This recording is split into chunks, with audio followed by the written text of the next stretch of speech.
My name is Martin Nietzke. I'm from Germany. I'm here in the US to do the Race Across America, one of the longest and toughest ultra-cycling races in the world.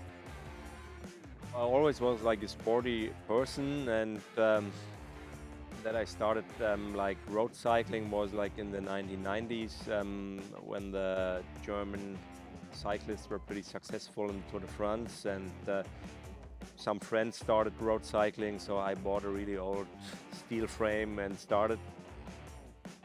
The first race I did was a Tour d'Afrique in Africa from Cairo to Cape Town, which was like 2004, like 18 years ago. There were no smartphones, no GPS devices, and we were like with a group of 30-40 people crossing a continent and just writing an email every 2 weeks to my family. Today I ride on the bike with a GPS tracker and all this internet stuff. So it changed a lot. Race Across America is a cross-country bicycle race, about 3,000 miles from the west to the east coast, starting here in Oceanside. Decided to sign up for Race Across America exactly 2 years ago. I actually wanted to race in 2021, but there were travel restrictions and we couldn't go. I decided to try again in 2022. Now we're here. So I had 2 years of preparation actually, and yeah, my training is like 20-25 hours a week, mostly in the morning or in the evening. It's a totally different part of cycling than normal road cycling, where you have to be pretty fast on uphills. Here it's more like the endurance stuff and to just keep moving. You don't have to train too specific, you don't have to do really intense interval training. You just have to go for rides, for long rides, and you see a lot of your countryside.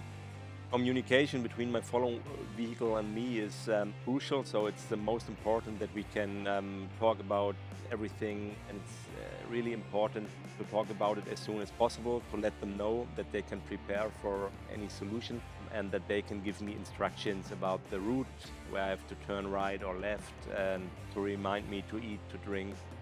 There are a lot of systems you apply to a normal cycling helmet, and you have like headphone and then a microphone, and you have a lot of cables, and you need a battery somewhere to make it work. And I always said, okay, that's not really easy and doesn't look really nice. And then we just found Sena, and that they are making cycling helmets now, and I really love the clean looks, that you just have the helmet, you don't have cables attached to your jersey or whatever.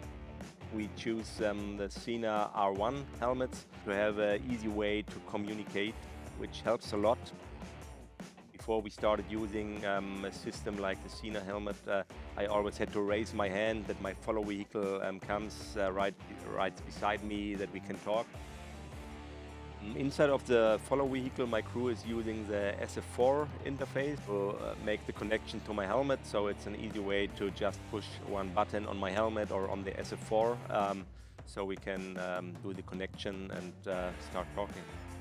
That's why we decided for Sena, and we are really happy with the outcome and how it works.